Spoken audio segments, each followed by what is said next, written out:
मला आधी सर्दीचा त्रास होत होता. एके वेळेस शिंका चालू झाल्या की एक कमीत कमी 10-15 मिनिट शिंका येत होती. शिंका येऊन पुन्हा डोळ्यातून पाणी येत होतं, डोळे लाल होत होते. हे एक पहिल्या दुसऱ्या फिरीतच कमी झालं म्हणजे. आता आता काहीच नाही. आता किती वेळेस? 2 वेळेस ट्रीटमेंट? दोन वेळेस ट्रीटमेंटलाच कमी झालं. सर्दी कमी झाली, पुन्हा डोळे लाल होत होते ते कमी झाले. गुडघ्याचा त्रास आहे तर ते सावकाश कमी होईल, पण ह्याचा त्रास लय होता आहे लवकर कमी झाला. तुमचं काय रिझल्ट आले एका दिवसात? हा, मला पण सर्दीचा त्रास होत होता, शिंका वगैरे, तो कमी झाला एका ह्याच्यामध्ये, एका ट्रीटमेंटमध्ये.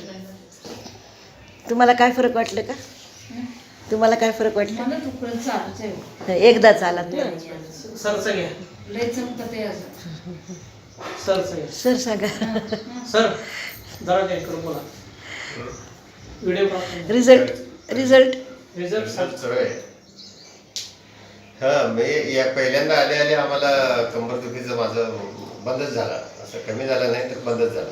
हां, चांगला रिझल्ट येते. ॲलोपॅथीपेक्षा हे कधीही चांगलं आहे.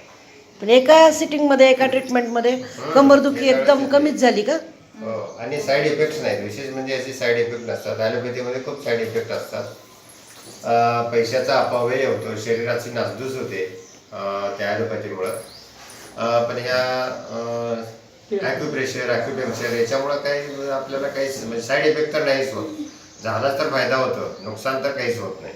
आपल्याला फायदा झालाय. हां, तेच की, झालाच फायदाच होईल ना, नुकसान नाही होणार. त्यामुळे एक वेळेस म्हणजे ज्याला त्रास असेल त्याने एक वेळेस येऊन पाहायला काही हरकत नाही.